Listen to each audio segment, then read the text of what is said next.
Buenas tardes, estimados académicos, profesores, estudiantes y público en general. En nombre de la Academia de Ciencias Físicas, Matemáticas y Naturales y de la Academia Nacional de la Ingeniería del Hábitat de Venezuela, agradezco a los organizadores del 11º Congreso Nacional en Investigación en Cambio Climático de México y del Tercer Congreso Latino en Investigación en Cambio Climático, por la nueva oportunidad de realizar conjuntamente con ustedes nuestro encuentro interacadémico sobre cambio climático. Por segundo año consecutivo lo haremos dentro del marco de ambos congresos, presentando algunos de nuestros trabajos de investigación, en esta ocasión en el tema de las energías renovables, una de las opciones de primer orden orientadas a concretar la meta global de mitigación acordada en París 2015 por la comunidad internacional. Venezuela es uno de los principales países productores de energía del mundo, con las reservas de petróleo más grandes del planeta y grandes reservas de carbón y gas natural. Para Venezuela es así un enorme desafío transitar adecuadamente hacia una matriz energética que mayoritariamente descanse sobre otras fuentes distintas a los recursos fósiles. Ciertamente ya lo hemos hecho en el caso de la energía eléctrica, donde aprovechamos los ingentes recursos hídricos del país. Pero sin duda, tenemos mucho por delante en cuanto a mejorar la relación de energéticos renovables y contribuir con una mayor y sostenible mitigación al 2030, como está pautado en nuestra contribución nacional, la NDC, presentada en abril 2017 ante las conferencias de las partes. En la Academia de Ciencias Físicas, Matemáticas y Naturales hemos entendido la necesidad de apoyar y difundir el estudio y el análisis de las mejores opciones energéticas de bajo carbono, disponibles y potenciales que Venezuela posee y desarrolladas por la comunidad científica nacional, hoy aquí representada en esta selecta muestra de presentaciones. De esta manera, la Academia contribuye de forma concreta con los compromisos de Venezuela al Acuerdo de París. Nuestras academias así lo asumen a través de sus comisiones interacadémicas de energía y de cambio climático, manteniendo una permanente actividad que da cuenta de numerosos eventos científicos y de difusión pública, de discusiones de alto nivel entre investigadores y actores claves del entorno empresarial y de publicaciones que están disponibles en nuestros portales virtuales de forma permanente. El programa del segundo encuentro interacadémico que hoy presentamos así lo ratifica, mediante 5 ponencias que nos ayudarán a conocer y comprender mejor las potencialidades generales de las energías renovables que posee Venezuela, las factibilidades de seguir avanzando en su uso en el país y los potenciales con relación al hidrógeno como energético emergente dentro de la matriz global de bajo carbono, que hoy se presenta como una alternativa de gran y promisorio potencial para alcanzar la meta global de mitigación. Nuestro programa contempla también la presentación de 2 proyectos locales. Uno, el diseño conceptual de una planta de energía solar FB de 100 megavatios, como propuesta para la atención de la demanda de energía eléctrica para muchas localidades del interior del país, con mejoras significativas en términos de cobertura y de calidad de servicio. El otro, un proyecto ya ejecutado de terraza jardín dotada de plantas ornamentales y diseñada para reducir la temperatura interna de los edificios y contribuir a la generación de oxígeno. Reiteramos el compromiso permanente de la Academia de Ciencias Físicas, Matemáticas y Naturales de Venezuela con la conservación de los ecosistemas naturales y con la mitigación del cambio climático. Nuestras actividades en estas materias van dirigidas a apoyar a los órganos decisorios y a contribuir en el desarrollo de políticas públicas adecuadas, además de fortalecer la formación de recursos humanos y la concientización de las comunidades en estos temas. Damos así inicio a este segundo encuentro interacadémico. Bienvenidos todos.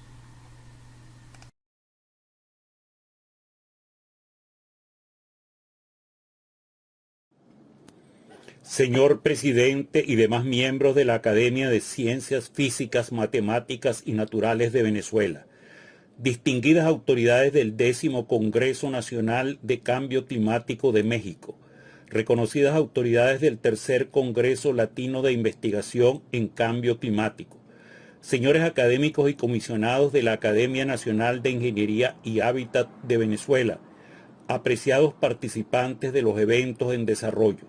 Sean todos bienvenidos a este segundo encuentro interacadémico venezolano de cambio climático. En esta ocasión, las academias han concordado en focalizar su encuentro en el tema de las energías renovables. De acuerdo con los datos publicados en el Statistical Review of World Energy 2021 de British Petroleum, Venezuela en 2019 emitió 112 millones de toneladas de CO2, mientras que en 2020 la emisión disminuyó a 89 millones de toneladas, equivalentes al 0,3% del total mundial de las emisiones de CO2, que se situaron en 32.284 millones de toneladas para ese año. Somos un país poco emisor de gases de efecto invernadero por dos razones: porque nuestra fuente primaria de energía es la hidroelectricidad y porque la crisis económica se ha reflejado en una disminución sensible del consumo de hidrocarburos. Por esas razones, el abordaje de la transición a las energías renovables en Venezuela tiene matices propios que, sin exonerar la responsabilidad de realizar acciones para cumplir con los compromisos contraídos en el COP21, hay que explicarlo como una conjunción de razones. Venezuela es un país con abundancia de energía que debe aprovechar sus conocimientos y experiencia en el campo petrolero para gerenciar con éxito la disponibilidad de recursos energéticos de modo de apalancar el desarrollo del país. Adicionalmente, muchas de las nuevas fuentes de energía son accesibles a capitales intermedios e incluso pequeños, lo que abre la puerta a la participación del sector privado venezolano y a un mayor número de posibles inversores extranjeros. Pero además, Venezuela es un país minero y desarrolló infraestructura y capacidades en industrias altamente consumidoras de energía, como la siderúrgica, la del aluminio, la cementera y la de fertilizantes. Se estima que los países capaces de colocar en el mercado estos productos manufacturados con energías renovables serán favorecidos por las regulaciones derivadas de la disposición del mercado financiero internacional y de los países compradores de aplicar los principios y pautas de los criterios ESG, Environmental, Social and Governance. Estas razones, amén de la declinación proyectada del mercado petrolero mundial, determinan la oportunidad de transformar la economía petrolera del país en una economía energética rediseñada de acuerdo con los principios del desarrollo sustentable. En este encuentro interacadémico, lo primero que podrán reconocer es que el potencial de las energías renovables confirma lo señalado de la disponibilidad de fuentes energéticas. Luego oirán las posibilidades y los frenos que pueden presentarse para concretar esa estrategia de desarrollo. Agregamos el conocimiento de una fuente que hasta ahora no se había contabilizado y que apunta a importantes posibilidades: el hidrógeno. Y conocerán los elementos implicados en la materialización de un proyecto para generación de energía solar. El ciclo de ponencia se cierra con la presentación de una experiencia ejecutada y monitoreada para conocer sus posibilidades de incorporarla como medida al diseño de viviendas bioclimáticas. Se trata de un techo verde. Venezuela es un país tropical y, como tal, la climatización de la vivienda y edificaciones se requiere prácticamente todo el año. Apenas en algunas ciudades puede suspenderse por 2 meses durante el invierno del hemisferio norte. Esta condición nos demanda cambiar de paradigma en el diseño urbanístico y de viviendas, de modo de reducir al máximo posible la demanda de energía para climatización. Creemos que esta es una visión más pertinente al modo como debemos focalizar el interés del desarrollo nacional vinculado al cambio climático. Estamos ante un desafío que requiere compromisos de ciudadanos, inversionistas, empresas, regiones y países con un objetivo común: el de construir un mundo sustentable. Las academias venezolanas así lo entendemos y lo asumimos como paradigma y propósito. Muchas gracias.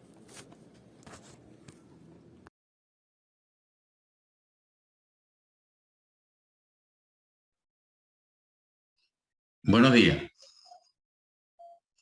Ante todo, deseo expresar mi agradecimiento por la invitación cursada por la Academia Nacional de la Ingeniería y el Hábitat y la Academia de Ciencias Físicas, Matemáticas y Naturales del país en el segundo encuentro interacadémico venezolano en cambio climático. Hoy me corresponde conversar sobre el potencial de las energías renovables en Venezuela. Soy Nelson Hernández y miembro de la Academia Nacional de la Ingeniería y el Hábitat. Sin más preámbulos, comencemos la disertación. El COP21 fue un hito para la humanidad al establecer unas reglas de juego o una ruta para combatir el cambio climático. La gráfica que ven ustedes a continuación es una recopilación de la emisión de CO2 en los últimos 270 años. Vean ustedes que el carbón es quien lidera dentro de los combustibles fósiles la emisión de CO2 en todo el periodo. Sin embargo, no deja de llamar la atención pues el petróleo y el gas. Por otra parte, a nivel global se han arrojado 1.653 gigatoneladas de CO2, de los cuales el 86% han sido arrojadas a partir del año 1950. Y esta emisión de CO2 en este periodo de 1950 al presente es lo que se ha denominado emisión de CO2 antropogénica, porque está muy relacionado con el crecimiento de la población y el uso de los combustibles fósiles. En la lámina destaca también cemento, pero no el uso de la emisión de CO2, perdón, en el cemento no es producto básicamente del uso de los combustibles, sino producto del procesamiento de la materia prima para producir cemento, como es la caliza, la cual en su conversión a cemento emite gran cantidad de CO2. La lámina muestra una evolución desde el año 1965 al 2019 de lo que se denomina la intensidad de descarbonización energética. ¿Y qué es eso? Descarbonización o ese índice es la emisión de CO2 por unidad energética consumida. Vean ustedes cómo todos los países que están aquí representados, en Sudamérica básicamente, tienen una tendencia a la baja en cuanto a ese índice de descarbonización, lo cual implica un mayor consumo de energía amigable al ambiente. Brasil, que es el que destaca acá, vean ustedes cómo Brasil presenta el menor índice y es producto de que más del 60% de la producción de energía eléctrica en Brasil proviene de la hidroelectricidad.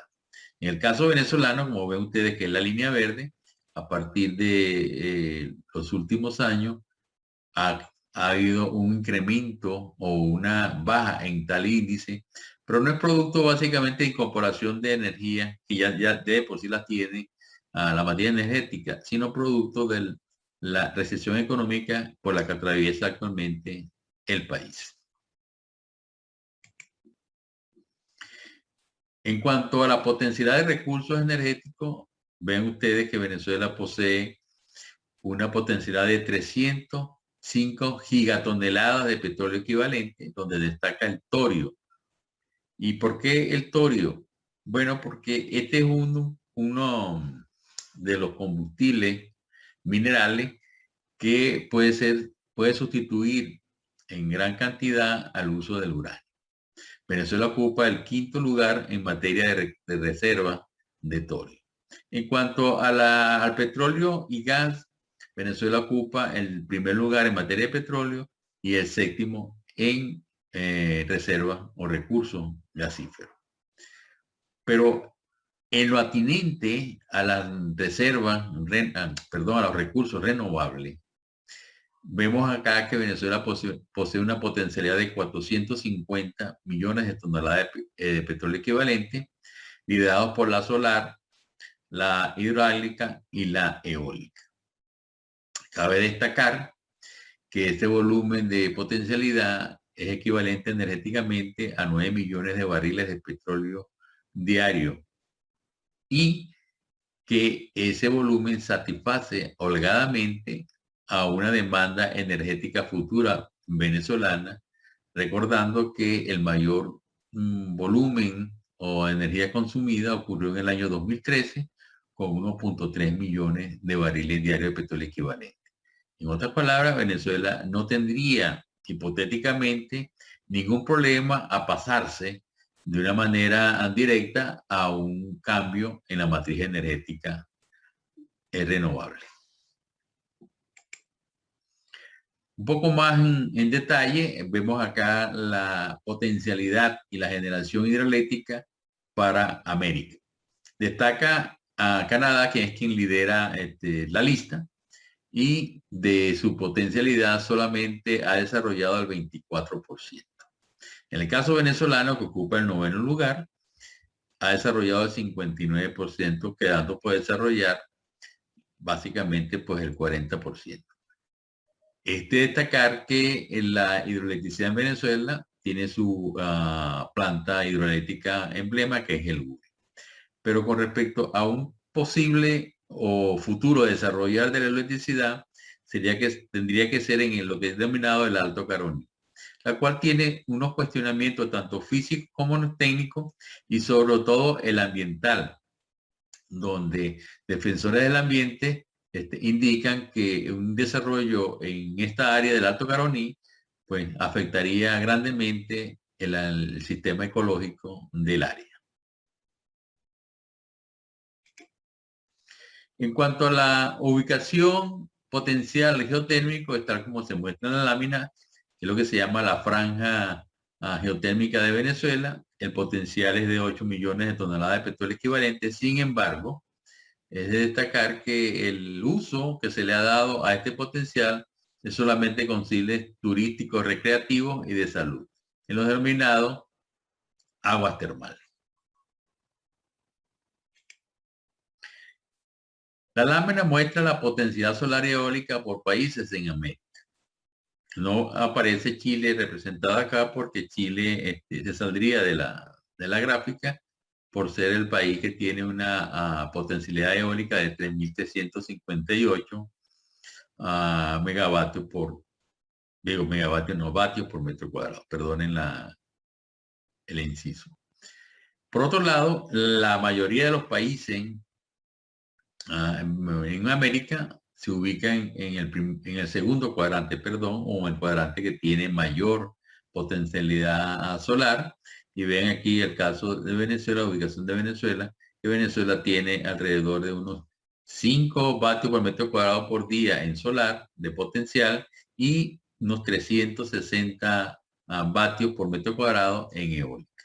O sea que Venezuela, desde el punto de vista de ubicación, está bien a nivel de Latinoamérica, a nivel de América y a nivel mundial. En cuanto a la potencialidad eólica y solar, está mostrada en la gráfica, ubicación por estado, y destacan el estado Nueva Esparta con 2.436 kilovatios hora por metro cuadrado, 2.320 en Falcón, 2.201 en Anzoátegui y 2.092 en el Zulia. He de destacar lo siguiente: el costo nivelado de producción de electricidad, tanto eólica como solar, en Venezuela es de 2.5 y 2.4 respectivamente, o sea, céntimos por kilovatio hora de generación.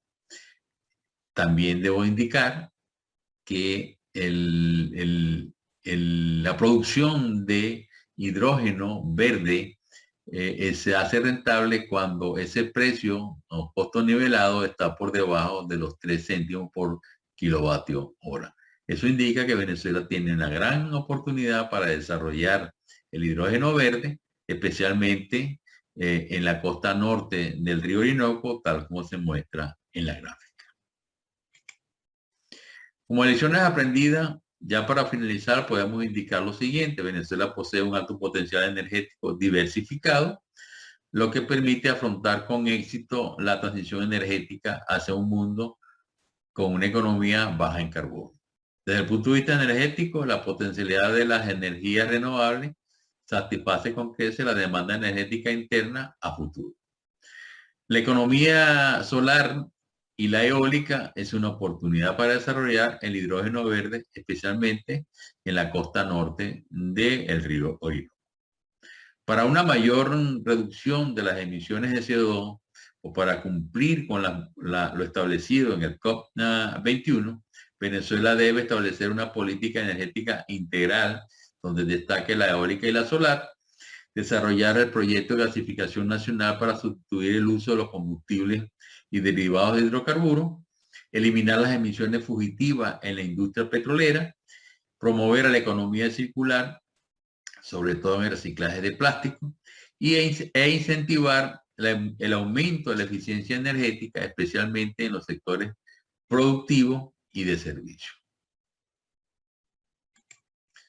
Finalmente, como reflexión, tenemos lo siguiente: la maximización de la producción petrolera y gasífera, la recuperación y expansión hidroeléctrica, el desarrollo de energías renovables y la producción de hidrógeno permitirían el desarrollo de una nueva infraestructura en todo el país. Atraería inversiones, se crearían nuevas empresas, habría nuevas fuentes de empleo y una innovación tecnológica acorde con el siglo XXI. Aprovechar la transición energética para convertir a Venezuela durante las próximas décadas en un centro energético sustentable con capacidad de exportación tanto de hidrocarburos como de electricidad a partir de las fuentes renovables y la producción de hidrógeno verde y su exportación deben ser el objetivo a alcanzar en el mediano y largo plazo. Muchas gracias.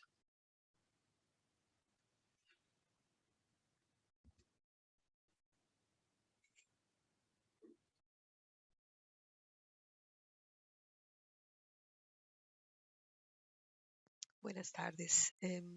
Encantada de participar en el segundo encuentro interacadémico venezolano en cambio climático. Gracias por la invitación. Voy a hablar. Mi nombre es María Josefina Figueroa y soy profesor asociado en Gerencia de Transición para la Sostenibilidad de la Universidad Copenhagen Business School en Dinamarca.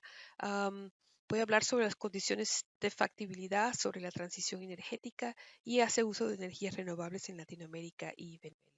El contenido de la presentación lleva a discutir las motivaciones de este papel de trabajo, la pregunta de investigación y metodología y algunas conclusiones en términos de avances en la región de Latinoamérica, avances para el caso de vista Venezuela y algunas conclusiones preliminares sobre este estudio. En términos de la motivación de estudio, quiero referirme al la reciente publicación del reporte científico del Panel Intergubernamental de Cambio Climático 2021. Yo tengo el honor de ser parte del reporte, de elaboración del reporte, pero en el grupo 3, que se encarga de la mitigación. Y en este caso, quiero referirme a las conclusiones de este reporte muy brevemente. Este último reporte vincula las emisiones de CO2 de forma inequívoca con el calentamiento global, explica el calentamiento con cambios y agravación o intensificación de desastres naturales con todas las graves consecuencias, explica cómo se está calentando todo el sistema climático que consisten en aire, océanos, suelos, masas de hielos y tenemos ya un nivel superior a 1 grado de calentamiento, de temperatura. También el reporte indica la mayor grado de atribución de todo lo que observamos en términos de grandes incendios forestales, huracanes, inundaciones y olas de calor, sequías y ciclones, como demostraciones del efecto de lo que efectos de cambio climático y cómo hay una aceleración y intensificación de estos efectos con la clara identificación de cuál es la razón por esta intensificación, por supuesto relacionada con las mayores emisiones de carbono y como en el caso de lo que se alcanzó con el COVID-19 y la paralización de las sociedades y cómo se redujeron las emisiones. Ellos lograron una reducción de contaminación de aire local, pero no una reducción del calentamiento global. Para ello se necesita que las emisiones de carbonos lleguen a cero y también incluir las emisiones de metano, que es un gas mucho más potente que el gas CO2. El calentamiento que ya existe solamente está por intensificarse, nos dice este reporte, y la pregunta es a cuántos grados podemos aceptar, y para ello el reporte dice tenemos que actuar. Cada región, país, localidad, sector, persona tiene capacidad de contribuir porque las emisiones en cualquier parte del mundo que se reducen hacen un aporte, y lo que nos dice el reporte de emisiones GAP Report 2020, que está a su derecha, es que hay diferencias en cuanto a las contribuciones, y eso también hay que tomar en cuenta. Y si nos observamos a los que son top, las personas que emiten y que están en el quintil del top 1%, las emisiones de estos individuos por año pueden ser hasta 50 veces mayores que las emisiones de una persona promedio en el bottom, en la parte de abajo de los 50% de los generadores de ingreso. Estas diferencias son importantes, y otra motivación es cómo observamos estos cambios a través del tiempo, y nos interesa observar qué es lo que va a pasar en el plazo corto, en el plazo mediano, en el plazo largo, y para ello necesitamos el vocabulario de cómo es la transición. Entonces debemos observar cuándo ocurre un pico de las emisiones, qué rápido las emisiones van a descender, y por qué necesitamos llegar a una neutralidad, la neutralidad de carbono, para poder mantener las emisiones a 1.5 grados. Esas son las cosas que tenemos que observar, y una de las razones por las cuales observar en Latinoamérica es porque es una región muy interesante en el caso de que tiene un potencial muy alto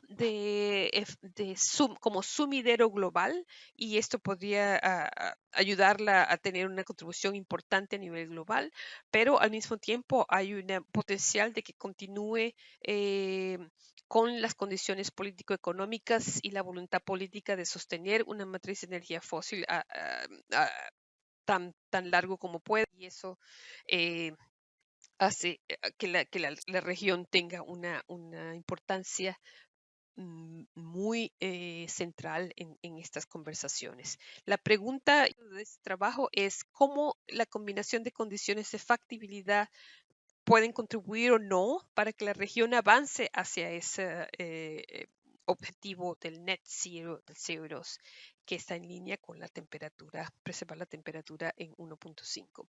Este análisis se basa en una estructura que ya ha sido diseñada y usada en dos de los informes del IPCC, en el número 5 y en el reporte especial 1.5, pero nosotros, y que ha definido estas 5 condiciones de factibilidad, como son los factores geofísicos, ambientales, ecológicos, tecnológicos, económicos, socioculturales e institucionales. Nosotros estamos añadiendo factores y condiciones de facilitación y de la interacción de estos factores. Entonces, es una estructura un poco más dinámica que estamos tratando de implementar sobre la base de datos de 5 países, y sobre la revisión de datos oficiales por país, de datos globales, de los reportes globales, como envisiona la región, y tales como de la Agencia Internacional de Energía, los British Petroleum y otras bases de datos, y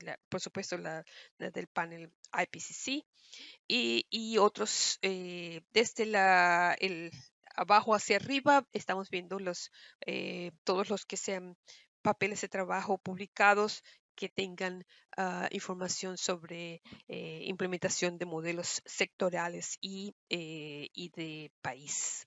Entonces, lo que voy a revisar para lo que queda de tiempo es los resultados preliminares de este esfuerzo y con enfoque a lo que dicen los reportes globales en relación a la región de Latinoamérica y Venezuela.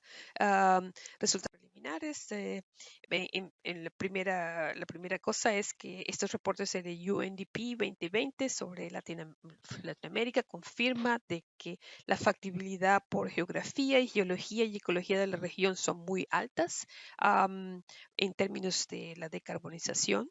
Hay un alto nivel de densidad de bosques en Centro, Suramérica y el Caribe, y eso reporta que haya posibilidad de esperar que haya múltiples servicios ambientales que pueden ser obtenidos de esta diversidad, derivados como ciclos de agua, conservación de la biodiversidad, pero también constituir la región en un sumidero para la captura de emisiones de carbón de importancia global.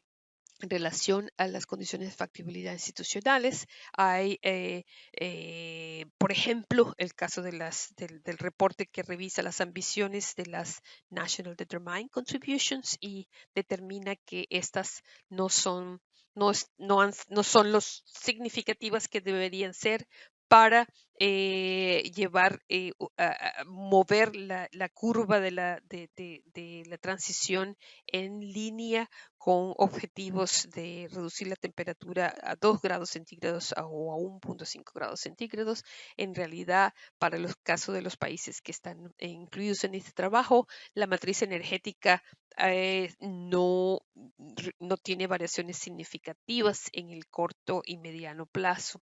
Por supuesto, la implementación de las NDCs, de los objetivos establecidos por los países, dependen mucho de que haya recursos financieros y transferencia de tecnología y cooperación tecnológica y soporte de capacitación, y estas cosas en lugar ocurriendo en la medida que deberían ocurrir para que esto sucediera. En relación a las condiciones económico-tecnológicas, tenemos estudios como este que indican que debe haber en los próximos, ya he observado una desaceleración de la demanda que ha llevado a mencionar que los combustibles fósiles ya hicieron pico y el gas, por ejemplo, se espera que haga un pico el año 2035. La transición energética desacelera en esta forma la demanda de combustibles fósiles y envía una señal a los inversores que invierten menos, y esto hace que con estos faltas de estos hiatos en la oferta pueden propiciar un aumento de los precios que acelera una transición hacia energía de bajo costo. Y en este sentido, las energías de más bajo costo y de mayor flexibilidad que se encuentran en el mercado es ahora y ya desde hace varios años la energía solar y las energías renovables, que han alcanzado unos costos más bajos que lo que se había previsto para ellas por décadas. Y esto hace que los tomadores de decisiones y gobiernos e inversionistas estén entonces más atentos a cambios en las decisiones de inversión, también orientadas por informes como este que se habla de la factibilidad económico-tecnológica y que es presentado por la Agencia Internacional de Energía, que promueve desde ya, dice una trayectoria de 1.5. En una trayectoria de 1.5 no es concebible seguir invirtiendo en ofertas para combustibles fósiles, y eso es una realidad. Entonces, es una cuestión que es una publicación que hace a los inversores y a las empresas petroleras y a los estados petroleros considerar hacia dónde van. En relación a la factibilidad económica institucional, entonces estamos hablando de nuevos mercados e interdependencias que se están haciendo visibles en el área de Latinoamérica también, con mercados de apertura para inversiones extranjeras que se están dando en el caso de Brasil, Chile y México, posicionándose como destinos excelente para inversiones de energía solar y viento. También hay rápidos avances en Colombia y Ecuador en términos de crear incentivos y legislación para el mercado y la transición, que hay un empuje y se puede hablar entonces de leapfrogging, que es una cosa que ha estado en la literatura y nos hemos sabido cómo es que esto puede ser posible, pero aparentemente hay esas demostraciones. La región de Latinoamérica tiene obstáculos también. Uno de ellos es la capacidad de gestionar una transición que requiere un compromiso político. Hay países de punta, pero hay una gran competencia entre las energías renovables en sí mismas, con la hidroelectricidad compitiendo con el viento y el solar. La región no tiene una historia de inversiones en investigación y desarrollo y hay una brecha de capacitación de mano de obra grande que debe ser reducida.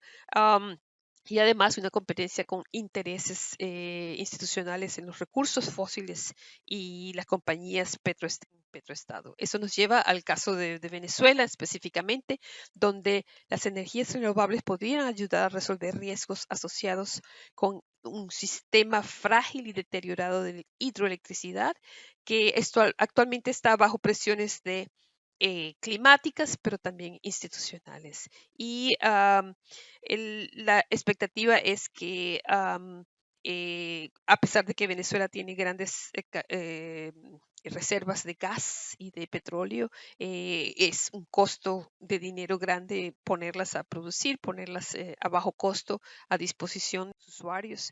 Y eso hace bueno, eso una de las cosas que explica la alta vulnerabilidad de Venezuela como petroestado y lleva a considerar que Venezuela, la parte de subsidiar los combustibles fósiles es una política que es muy difícil de extender.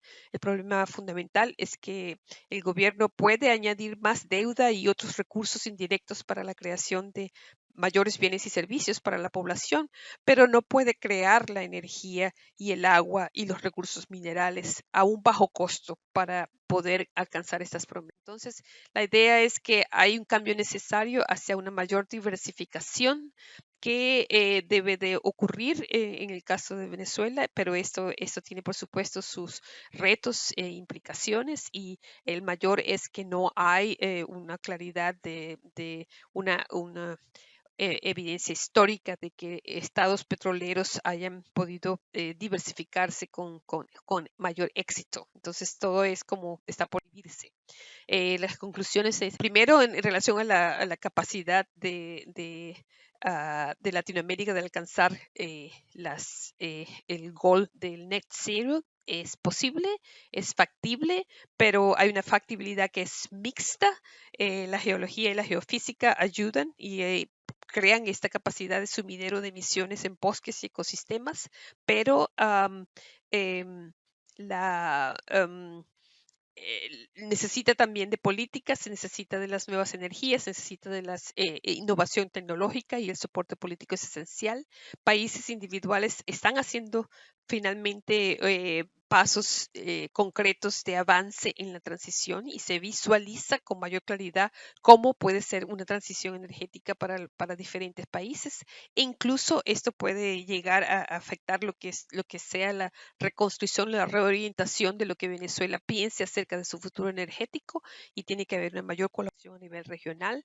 La mayor colaboración a nivel regional es lo que permitiría alcanzar estos cero emisiones para el 2050 con mayor efectividad si existiera colaboración y acuerdos bilaterales y regionales que permitieran avanzar transmisión y pensar en formas de almacenamiento de energía, incluso la producción de hidrógeno a nivel regional. Sin embargo, la mayor aseveración que se puede hacer de esta conclusión de hoy es que la región, las condiciones institucionales y política económicas pueden crear barreras mucho más fuertes para esta factibilidad de realización de la decarbonización que todas las demás factibilidades técnicas, geográficas e incluso las socioculturales. Pero faltaría ver si los mercados de demanda y los usuarios que están ya despertándose hacia economías de mayor bajo costo, más flexibles y distribuidas y más democratizadas, pueden crear fuerzas inevitables que permitan movilizar oportunidades para una más segura decarbonización de la región. Con esto quiero despedirme. Muchísimas gracias por su atención y atenta a las preguntas. Gracias.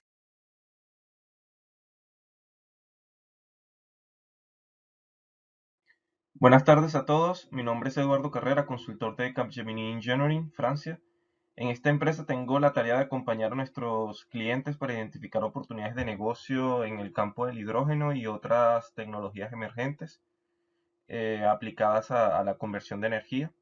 Por ejemplo, sistemas Power to Gas, gemelos digitales, entre otros. Muchas gracias a la Academia de Ciencias Físicas, Matemáticas y Naturales de Venezuela y a todos los entes que hicieron posible este encuentro. El día de hoy les hablaré de forma muy sucinta sobre el potencial del hidrógeno en Venezuela, particularmente sobre el hidrógeno verde y azul, también llamados hidrógenos de bajo carbono.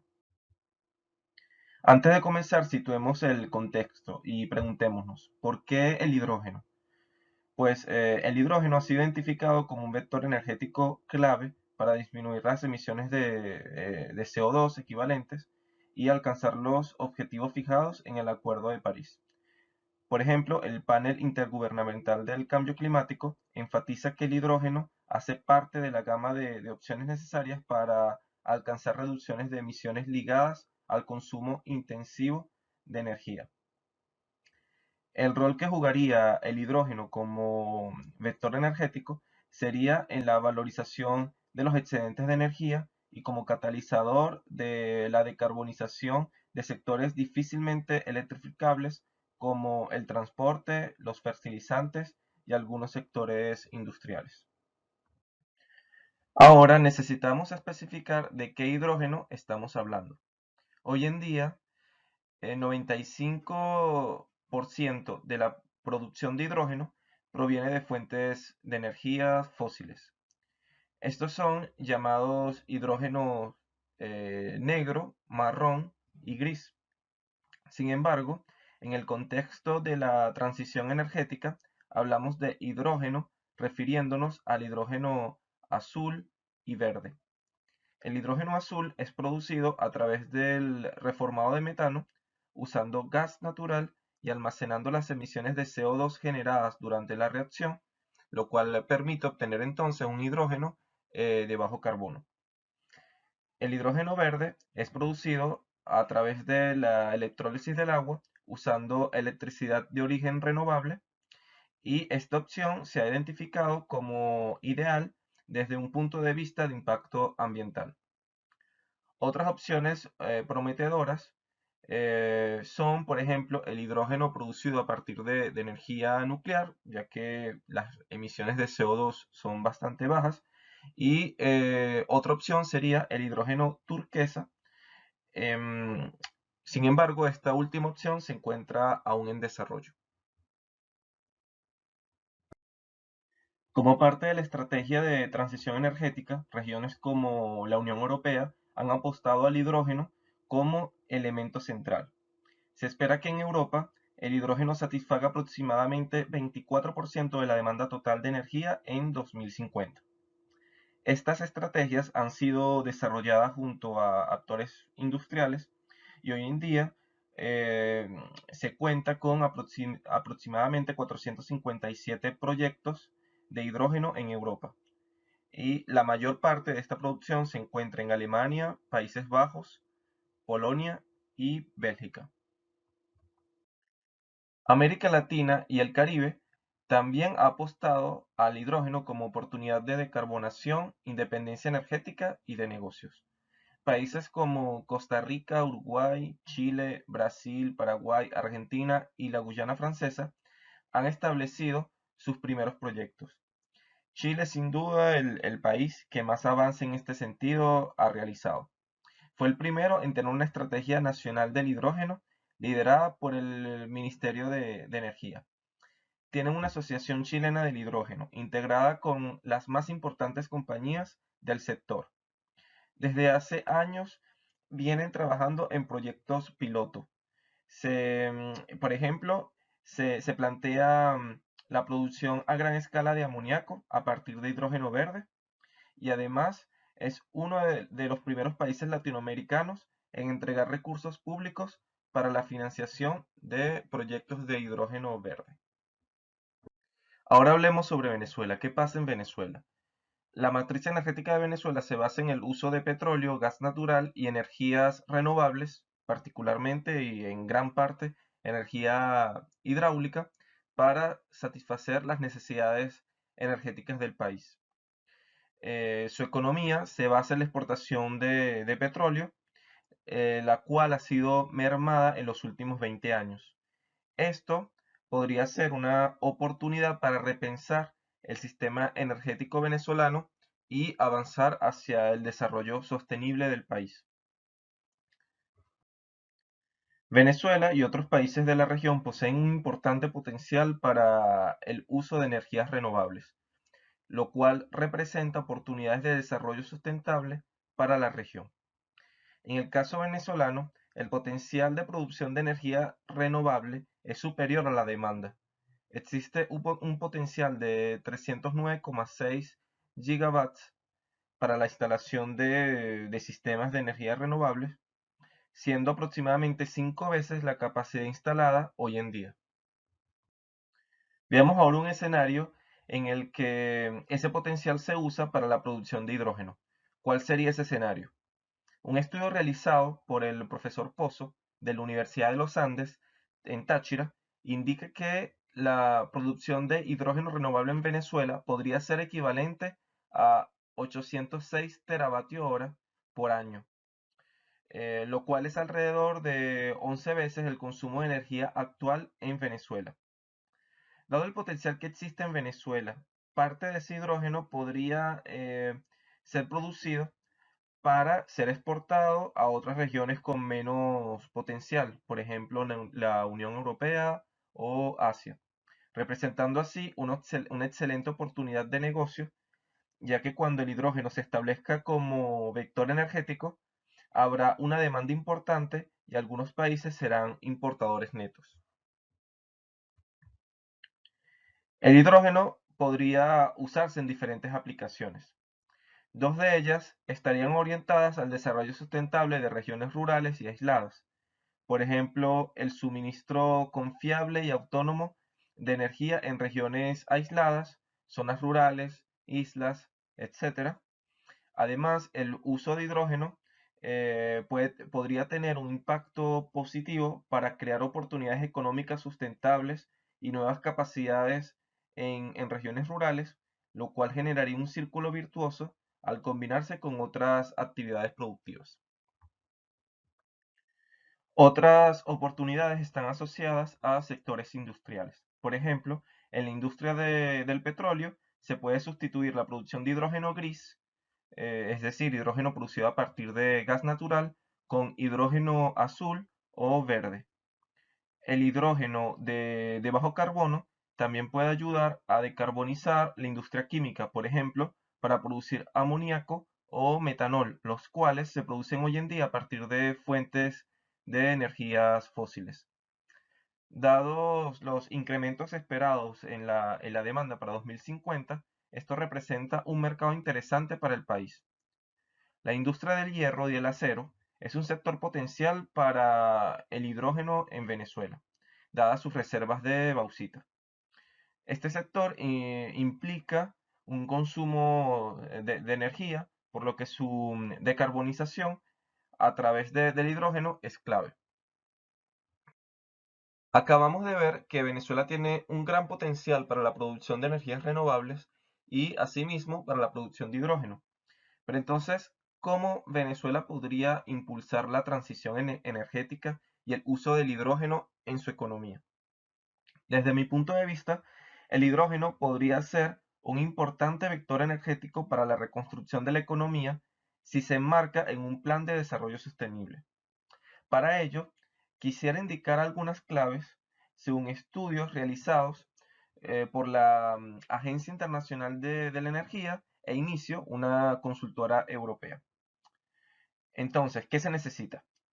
Lo primero es construir una estrategia nacional de hidrógeno que sirva como marco para la estructuración, coordinación e implementación efectiva de las acciones a llevar a cabo, teniendo en cuenta horizontes temporales y actores relevantes. Lo segundo sería identificar en qué segmentos y etapas de la cadena de valor se puede participar, teniendo en cuenta las expectativas de evolución del mercado y las capacidades internas y externas del país. El tercer aspecto a tomar en cuenta sería la promoción de programas de capacitación de actores locales. En este sentido, resulta clave realizar visitas a proyectos operacionales que permitan conocer de primera mano la tecnología a aplicar. El cuarto aspecto sería incentivar el desarrollo e investigación en el país en relación con estas tecnologías, estableciendo al mismo tiempo alianzas internacionales con entes que puedan promover la transferencia tecnológica. Quinto, sería promover el establecimiento de un ecosistema regional del hidrógeno, construyendo alianzas entre países de la región. Sexto, contar con el soporte y consejo de expertos con larga trayectoria en la industria del hidrógeno, asimismo facilitar la entrada al país de las tecnologías ligadas al hidrógeno. Y el último aspecto sería establecer incentivos financieros e instrumentos regulatorios que faciliten el desarrollo de una economía de hidrógeno. Por último, quisiera agregar un aspecto adicional, lo cual está ligado directamente a mi actividad profesional y pienso que además es un elemento clave para establecer una cadena de valor del hidrógeno robusta y eficiente. Se trata del uso de herramientas digitales como los gemelos numéricos o gemelos digitales, digital twins, para la optimización de los procesos ligados a la producción, transporte, almacenamiento y uso del hidrógeno. Dado que las tecnologías de hidrógeno verde se encuentran en desarrollo, estas herramientas digitales pueden ser un catalizador para alcanzar niveles de madurez elevados. Con ello se puede optimizar el diseño, operación, mantenimiento de las tecnologías y además facilitar también que sean competitivas con otras opciones. Por último, quisiera cerrar diciendo como conclusión que si se desea alcanzar una alta decarbonación de nuestras economías, y particularmente de la economía venezolana, el hidrógeno será un elemento fundamental para lograr ambiciosos objetivos. Venezuela requiere tener en la mira los aspectos antes descritos y aprovechar esta nueva ola de avance tecnológico que podría beneficiarla de forma importante. Le agradezco su atención, su asistencia e interés en este tema. Si desean continuar con esta discusión, no duden en contactarme. Muchas gracias. Buenos días. Gracias por la invitación a participar en este maravilloso evento. Se entiende por transición energética como el conjunto de cambios en los modelos de producción, distribución y consumo de energía para hacerlos más sustentables. El objetivo es transformar un sistema eléctrico basado en los combustibles fósiles en un sistema energético basado en las energías renovables. En este sentido, la energía solar es uno de los elementos básicos y fundamentales detrás de ese sistema o ese concepto de la transición energética. Aquí vemos cuáles son las fuentes primarias de energía y cuál es la abundancia relativa de la energía solar respecto al resto de las energías primarias, llámese renovables o no renovables.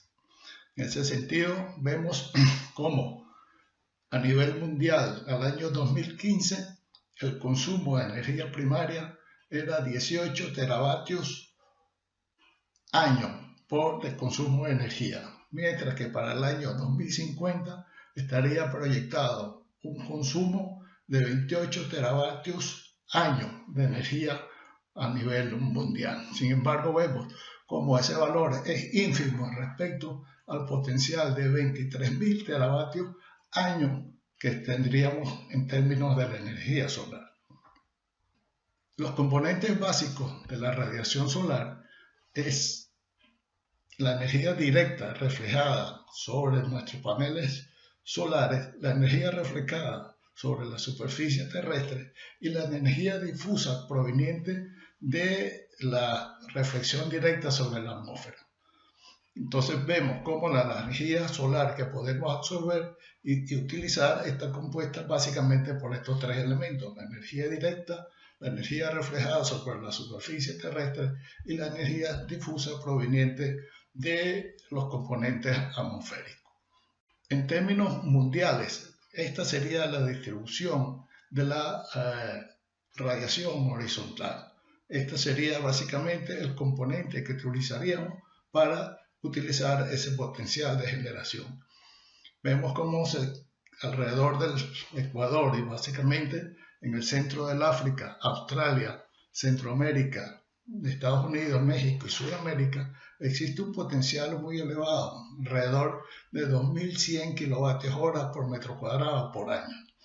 Vemos también cómo el potencial de Venezuela está ubicado entre 2.000 y 2.100 kilovatios hora por año, lo cual califica como de excelente.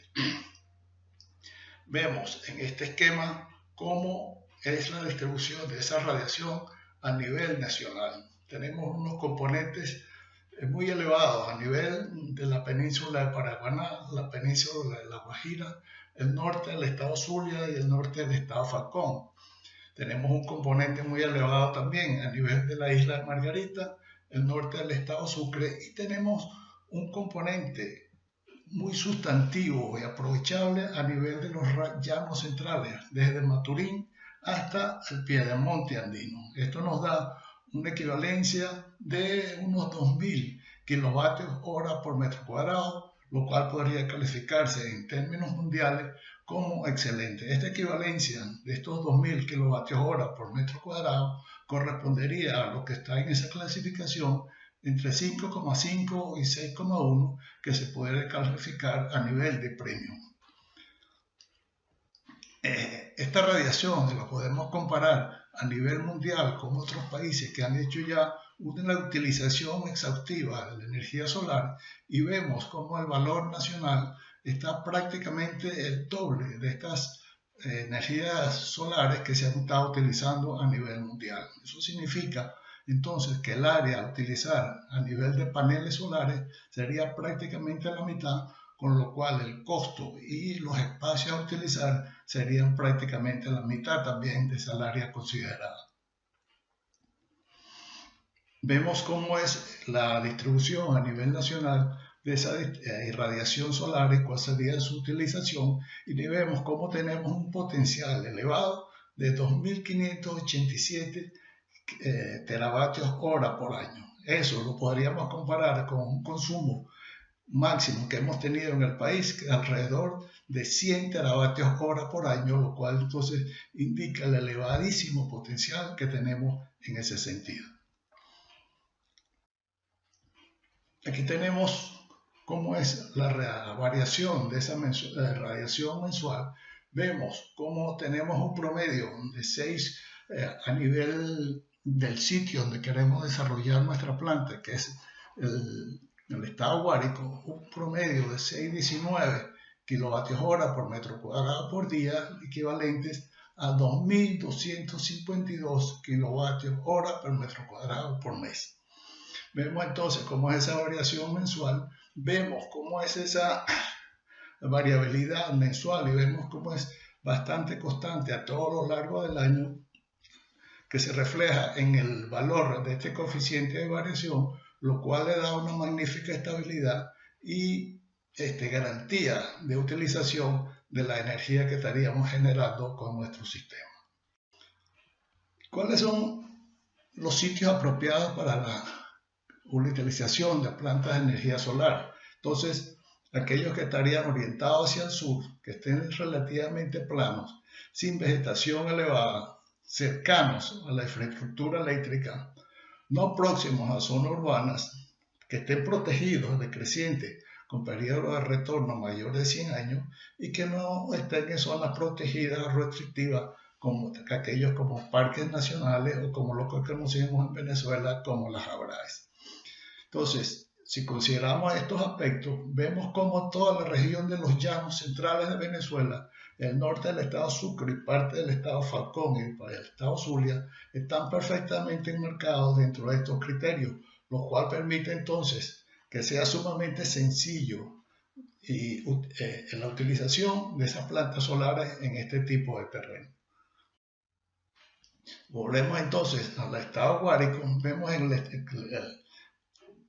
la ubicación relativa al estado de Guárico en el centro de Venezuela, vemos el sitio donde queremos desarrollar nuestra planta, que es prácticamente en el centro del estado Guárico, que en este caso sería Valle de la Pascua, y vemos entonces cuál es la posición relativa de nuestra planta solar respecto a la población de Valle de la Pascua y cómo sería la ubicación de nuestra línea de transmisión hasta la subestación principal donde estaría esa conexión. La distancia aproximada entre la planta solar y la subestación es menor de 5 kilómetros. Vemos entonces la facilidad que presenta este sitio respecto a nuestro sistema de distribución y transmisión nacional. Vemos cómo esta línea roja representa las líneas que vienen desde el Guri, que representan los embalses y las plantas del Bajo Coroní que abastecen el sistema nacional. Vemos cómo existe un sistema de distribución que va bajando los niveles de tensión en las plantas y vemos entonces cómo la cercanía de nuestra planta permite una conexión fácil, rápida y sencilla con todo este sistema de distribución que permitiría generar un impacto importante en nuestro sistema de distribución y transmisión. En el caso de que se fuera únicamente a nivel local, ahí tendríamos entonces cuáles son los principales circuitos y cuáles son los consumos aproximados para cada uno de ellos. Entonces, ¿cuáles son los componentes principales de una planta fotovoltaica conectada a la red?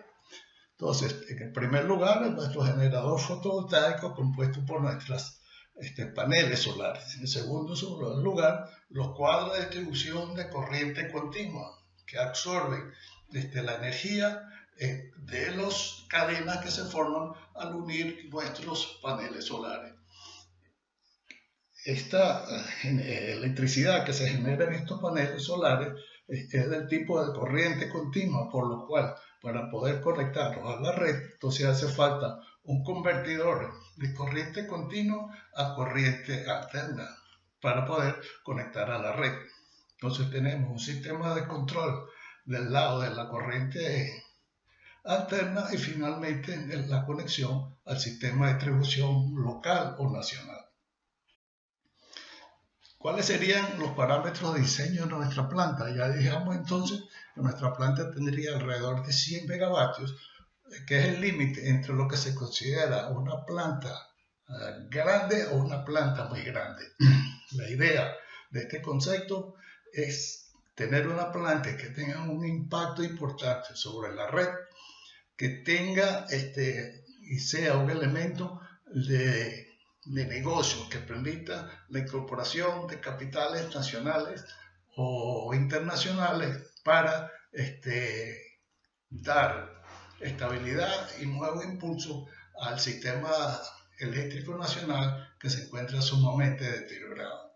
Además, bajo el concepto de transición energética y un nuevo diseño de matriz energética, este es un elemento importante para cubrir el incremento de la demanda que se estaría generando por el crecimiento económico. Vimos entonces que tenemos una radiación solar de 2.259 kilovatios hora por metro cuadrado por año, lo cual es equivalente a 6 horas diarias. Esto generaría entonces el total de horas anuales de 2.259 y conduciría a una generación anual de electricidad próxima a 226.000 megavatios hora por año. Si consideramos unos paneles solares con una eficiencia del 15% y unas pérdidas en el sistema de generación del orden del 20%, que es un nivel estándar para este tipo de proyectos,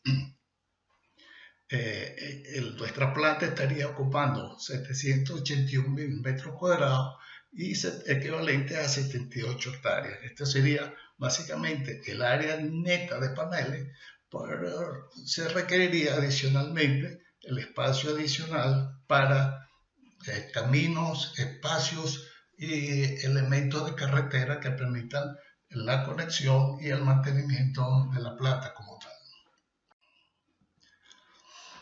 Básicamente los criterios o los elementos de diseño que tienen un prototipo de un panel solar que estaríamos utilizando para nuestro proyecto. Serían las dimensiones físicas, alrededor de 2 metros por 2 metros y un peso de 22 kilos, lo cual permite entonces una instalación sumamente sencilla, fácil y económica, sin necesidad de equipos mecánicos o muy especializados. Vemos entonces cuál es el tamaño de los módulos, el área que ocupa cada uno de ellos, el número de módulos que serían necesarios, alrededor de 312.500 unidades, lo cual nos conduce entonces a un área de 600.000 metros cuadrados, un equivalente a 60 hectáreas y un área bruta de 90.1 hectáreas. Esto es prácticamente 1 kilómetro cuadrado de ocupación del área en cualquier caso. ¿Cómo estarían orientados nuestros módulos? Entonces, en el hemisferio norte, la orientación que optimiza la producción total de energía es el sur verdadero.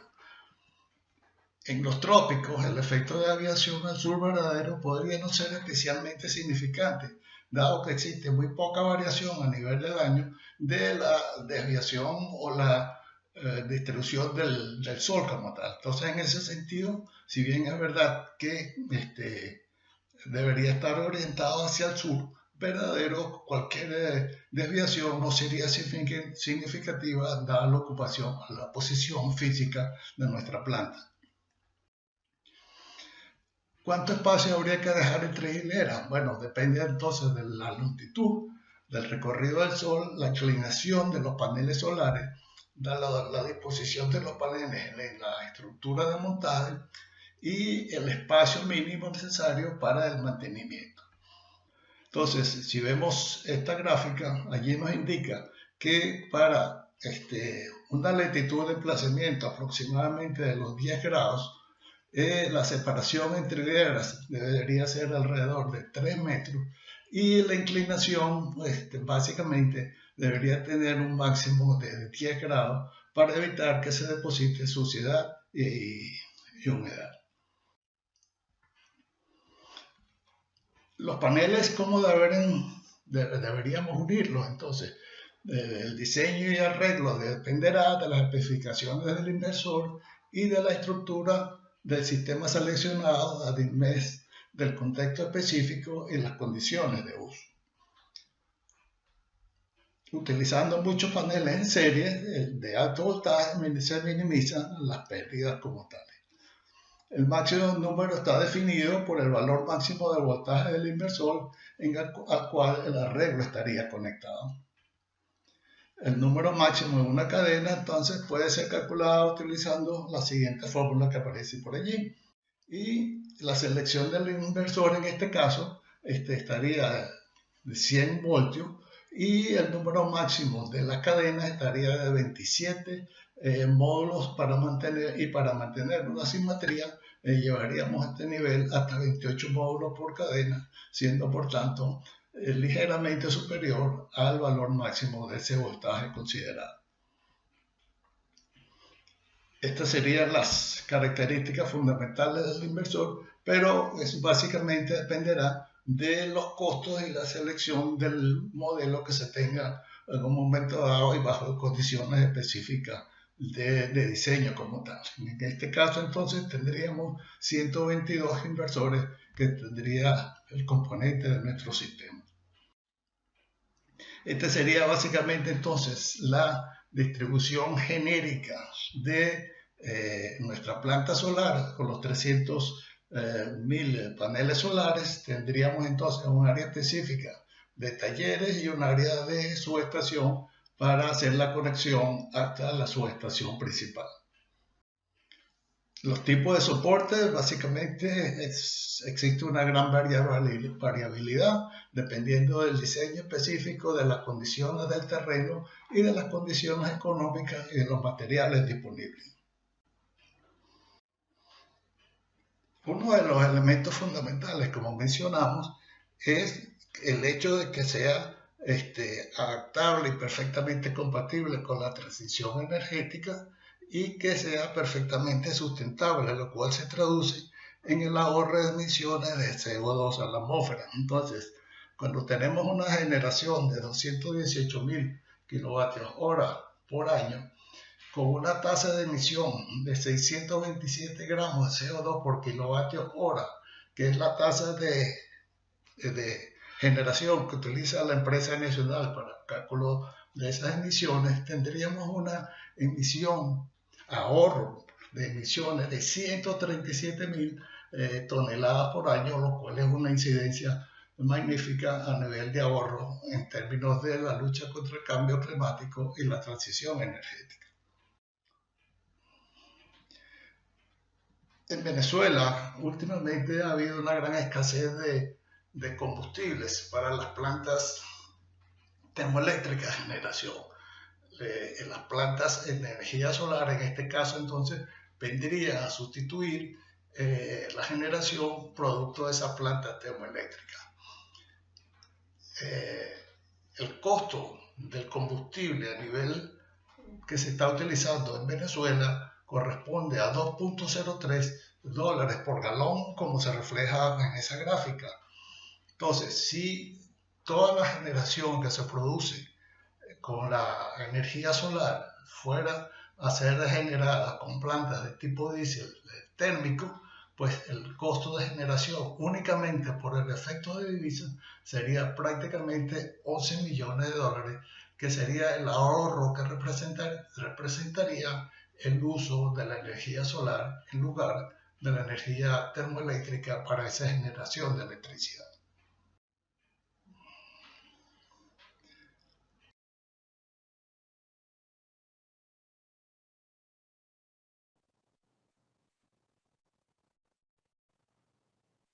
Cordiales saludos, agradecidos por la invitación hecha para participar en este evento, en el segundo encuentro interamericano en cambio climático. Nuestro agradecimiento a la Secretaría Académica de Cambio Climático de la Academia de Ciencias Físicas, Matemáticas y Naturales de Venezuela y a la Universidad Autónoma de México por la invitación hecha. Nuestra ponencia se titula El techo verde del UCAP, plataforma para la sensibilización y formación en construcción sostenible y energías ecoamigables. Hemos estructurado la presentación según este esquema. Vamos a hablar muy brevemente sobre qué es UCAP sustentable. Vamos seguidamente a conversar sobre el techo verde del UCAP, a presentarles sus componentes, la temática que abordamos usando el techo verde para formación y sensibilización y un recuento de cuáles han sido las experiencias con el uso de esta plataforma. La Universidad Católica Andrés Bello, UCAP, desde el año 2012 desarrolla lo que llama el eje de sustentabilidad ambiental. Este eje es, digamos, el conjunto de iniciativas y de proyectos que hacen patente el compromiso de la universidad con la sostenibilidad. Ha implicado el establecimiento de una política de sustentabilidad ambiental, de una dirección de sustentabilidad ambiental, que es donde trabajo, y de un conjunto de iniciativas con impacto en las funciones sustantivas de la universidad, es decir, en docencia, investigación y extensión. Allí hay una lista de algunas de estas iniciativas. Destacamos la Cátedra Institucional Ecología, Ambiente y Sustentabilidad, que es una cátedra dirigida a todos los estudiantes de pregrado de la universidad.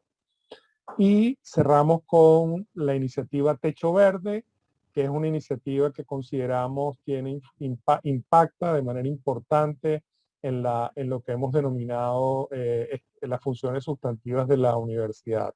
Y vamos a ver cómo. El Techo Verde de LUCAP es un área verde de 430 metros cuadrados que fue desarrollada en el techo del edificio de posgrado en el campus de Montalbán de la universidad. Incluye grama y varias especies de plantas ornamentales sobre una capa de tierra y capas de materiales aislantes dispuestos en jardineras, tal y como se puede apreciar en esta fotografía del techo. Perseguíamos como objetivos en cuanto a construcción sostenible no incrementar la demanda energética para climatizar las aulas en el edificio de posgrado, particularmente las aulas en el segundo piso de posgrado, que son estas que están en este recuadro amarillo, las cuales no cuentan con aire acondicionado, y a lo largo del tiempo la percepción de temperatura en estos salones se fue incrementando hasta que hicimos un registro y encontramos que la temperatura podía alcanzar los 31 grados centígrados en horas de la tarde en el salón, haciendo que estos salones, 12 salones, no fuesen confortables en horas de la tarde. De allí que entonces nos planteáramos el techo verde como una opción para permitir que estos salones no se calienten tanto y hacerlos confortables sin usar energía eléctrica. Otros objetivos que nos planteamos como construcción sostenible era poder ampliar las áreas verdes del campus de la universidad. Fíjense en la fotografía de abajo cómo el jardín central está rodeado de edificaciones y luego este conjunto está rodeado por estacionamientos. Entonces, convertir el techo del edificio de posgrado en techo verde permitió entonces ampliar las áreas verdes en la universidad, por supuesto, disfrutar de los beneficios asociados a las áreas verdes. Como plataforma de formación y sensibilización, los objetivos que nos planteamos fue el de crear un espacio que permita a las distintas audiencias la apreciación e interacción con los elementos y temas relacionados con techos verdes, energías ecoamigables y clima. Y esto es lo que convierte a esta iniciativa en una iniciativa transversal a todas las funciones de la universidad, dirigida pues a las audiencias con las cuales la universidad interactúa, la comunidad universitaria, unidades educativas y colegios, comunidades aledañas a la universidad, investigadores, ONGs y sociedad en general. También lo entendemos y lo usamos como un espacio para el esparcimiento y actividades culturales. Está compuesto, en cuanto a jardineras y plantas, por 7 jardineras y 10 especies distintas de plantas, todas ornamentales. La mayor superficie está cubierta de grama, es esta superficie que se aprecia en un tono gris en todas las 7 jardineras, y luego hay distintos arreglos en función pensados en función estética. El techo verde es una instalación de tipo extensivo. Esto significa que es un techo verde diseñado para una estructura que pueda aguantar poco peso adicional. En total, el grosor de todas las capas del techo no supera los 15 centímetros, por lo tanto está dirigido a plantas pequeñas. Y tiene, digamos, este arreglo de capas. Tiene 3 capas principales. La inferior es la capa de impermeabilización, que es la que evita que, digamos, el agua penetre en la estructura. Hay una capa de drenaje que sirve para conducir las aguas fuera de las jardineras hasta las instalaciones de desagüe. Y una capa superior, que es el suelo, las plantas y una lámina de geotextil que evita que las raíces penetren y profundicen. Fíjense que de suelo solo tenemos 10 centímetros y por eso estamos hablando en este caso de poco espesor de suelo para las plantas. Otro componente importante del techo verde es lo que denominamos las aulas de energías ecoamigables. Están compuestas por 30 paneles fotovoltaicos, 15 al este del edificio y 15 al oeste del edificio con alguna inclinación, de un aerogenerador para suplir de energía en horas nocturnas y cuando no hay suficiente iluminación, 8 baterías de gel para almacenamiento de la energía, un inversor, un tablero de control y un anemómetro.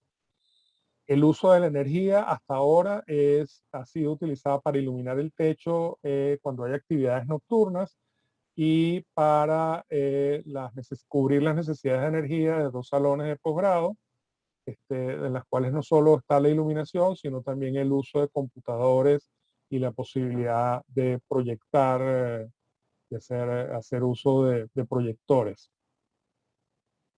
El otro elemento más reciente, el otro componente más reciente del techo verde es la estación climatológica. Esta está en fase de calibración y pruebas, una estación de tipo compacta, completamente autónoma, funciona con energía solar y permite registrar temperatura, precipitación, humedad relativa, presión barométrica, radiación solar, viento y calidad del aire. Los datos están en línea y se pueden consultar, se puede consultar en cualquier momento qué es lo que está pasando en clima en la estación, en este vínculo que está aquí en color azul, y la estación se identifica con el nombre de clima UCAP Caracas. ¿Qué temática abordamos en formación y sensibilización? Pues cuando hablamos de techo verde, plantas y jardineras, hablamos de construcción sostenible, islas de calor urbano, ahorro energético, cambio climático, biodiversidad urbana y desarrollo sostenible. Y esto está dirigido a estudiantes de la cátedra institucional que les mencionaba, a otros estudiantes de otras asignaturas en la universidad, a los colegios y unidades educativas que nos visitan y a interesados y a comunidades y personas interesadas que han asistido al TEC. El aula de energías ecoamigables, tocamos los temas de energía fotovoltaica y eólica, instalación y mantenimiento, cambio climático, transición energética, y está dirigida, esta información es utilizada de manera muy especial por participantes en un curso de instalación de generadores eólicos y fotovoltaicos, un curso de extensión que dicta la universidad para preparar técnicos en esta materia. Y aquí pueden entonces ver los paneles solares, ver el generador eólico, entender cómo funcionan, cómo se instalan y cómo se mantienen. Pero también esta información es utilizada por los usuarios que ya hemos identificado anteriormente. En cuanto a la estación climatológica, conversamos y tratamos los temas de cultura climática, clima, meteorología, cambio climático, y está dirigida a los estudiantes de la cátedra institucional, a estudiantes de otras cátedras, a visitantes de colegios y por supuesto a las comunidades y los visitantes de la ciudad que tienen a ver llegar hasta nuestra instalación. ¿Cómo ha sido la experiencia en cuanto a sus objetivos como construcción sostenible? Hemos verificado que el techo verde pues evita que los salones se calienten. La curva roja que ven aquí contiene las mediciones de temperaturas sin el techo verde, antes de construirse el techo verde, y la curva azul contiene las mediciones de temperaturas hechas ya con el techo verde. Fíjense que en el momento de mayor calor durante el día, alrededor de las 4 de la tarde, sin el techo verde se registraban 31 grados centígrados y con el techo verde hemos registrado a la misma hora unos 25 grados centígrados, es decir, unos 6 grados centígrados menos, estableciéndose unas condiciones de temperatura pues confortables para el uso de los salones. Hemos aprendido como construcción sostenible algunas cosas importantes que nos gustaría compartir, como por ejemplo entender que el análisis estructural para determinar la capacidad de carga del techo cuando este edificio no ha sido construido para soportar cargas adicionales, pues es imprescindible. Es importante evaluar la integridad en cuanto a impermeabilización y drenaje de la estructura, el acceso, el establecimiento de acceso seguro para personas y equipos y suministros, pues es importante. Fíjense que en este caso nuestra experiencia fue importante al respecto. Construir este tramo de escalera adicional necesario para llegar de forma cómoda al techo significó algo así como el 30% del presupuesto y el 60% del tiempo de la obra. De manera que el acceso no es un asunto trivial cuando se está hablando de techos verdes en construcciones no diseñadas originalmente para sostenerlos, ¿no? Hay que diseñar considerando la evolución, el impacto y por supuesto el mantenimiento. En prepandemia, el techo fue utilizado por estudiantes de la cátedra institucional. El techo fue inaugurado en noviembre de 2019 y ya en marzo hubo que dejar de usarlo por la pandemia. En ese lapso participaron 423 estudiantes pertenecientes a la cátedra y otros estudiantes de otras asignaturas. En pandemia desarrollamos una aplicación para visitar el techo de manera virtual, que es esta imagen que tienen aquí a la derecha, donde los visitantes pueden consultar información y recorrer distintas partes del techo a través de este link que está aquí. Esto nos ha permitido trabajar una práctica virtual en el techo y también hemos, siguiendo protocolos de bioseguridad establecidos por la universidad, hemos hecho algunas visitas de estudiantes para algunos trabajos puntuales y algunos intereses particulares en cuanto a investigación. En cuanto a sensibilización, destacamos que la noticia de inauguración del techo verde en 2019 fue una de las noticias de más impacto generadas por la universidad en ese año. Hasta las restricciones de movilidad derivadas de la pandemia en marzo de 2020, visitas guiadas, personas de la ciudad, de la comunidad que se interesaron en visitar el techo, recibimos a más de 600 personas, recibimos también a 3 colegios del área metropolitana de Caracas que quisieron visitarnos. Inauguramos el aula de energías ecoamigables en mayo de 2021, otra noticia de impacto, y tuvimos 6 visitas de miembros de la comunidad ocavista durante la pandemia, más o menos unas 90 personas. Muchísimas gracias por su atención. Estamos a la orden para cualquier solicitud de información adicional, aclaratoria, por estas señas que les dejo por aquí.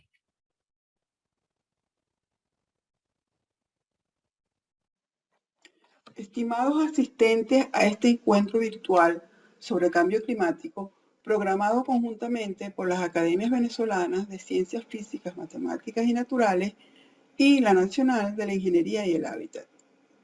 Esperamos que se hayan cumplido uno de los objetivos previstos para este tipo de eventos y que hayamos contribuido a través de las ponencias presentadas por nuestros destacados expertos en el tema ampliar los puntos de vista y opiniones sobre algunas de las múltiples aristas del grave y complejo problema del cambio climático al que se enfrenta la humanidad en la actualidad y cuyos impactos negativos ya nos están afectando sin que se vislumbre a corto plazo que tal situación se ralentice.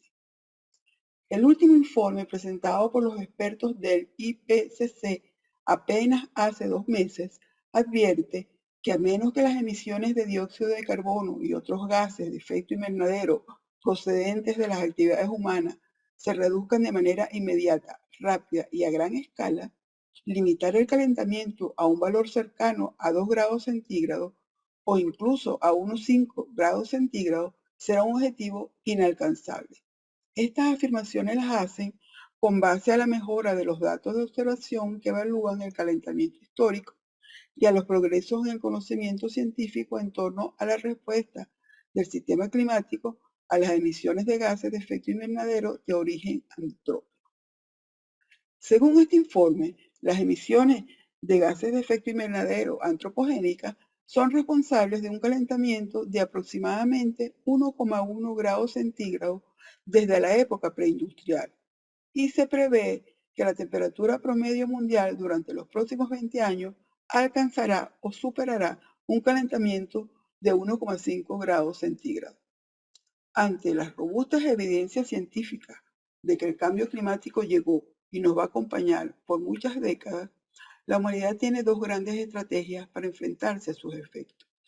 En primer lugar, hablamos de la mitigación, que es una intervención antropogénica, bien para reducir la emisión o por otra parte para aumentar los sumideros de los gases de efecto invernadero. Y en segundo lugar, la adaptación utilizando medidas que reduzcan la vulnerabilidad de los sistemas naturales y las poblaciones humanas al cambio climático. Ambas estrategias son necesarias y se complementan. En este encuentro interacadémico, 4 de las ponencias presentadas estaban dirigidas a varias formas de mitigación, como son el uso de las energías renovables y el uso del hidrógeno como sustituto del consumo de carbón e hidrocarburos como fuente energética, reconociendo que la transición energética ocurrirá indefectiblemente. Esta es una vía muy promisoria para reducir las emisiones de dióxido de carbono, que es el principal actor en el incremento del efecto de invernadero. Asimismo, se presentó una ponencia dirigida a la adaptación, presentando la construcción de un techo verde en la Universidad Católica Andrés Bello y su uso como una vitrina para concienciar a comunidades sobre la lucha en pro de la disminución de los efectos negativos del cambio climático, mostrando el alto valor que aportan a esta batalla al producir oxígeno y ser sumidero de dióxido de carbono. Todos los temas presentados son de interés primordial para seguir aumentando la conciencia de los ciudadanos sobre la problemática relacionada con el calentamiento global y posibles formas de ralentizar sus efectos. Nos complace desde el mundo de las academias venezolanas y de la Cátedra Libre de Cambio Climático de la Universidad Central de Venezuela la realización de un evento de esta naturaleza y doy las gracias a los organizadores del Tercer Congreso Latino de Investigación en Cambio Climático por darnos esta oportunidad.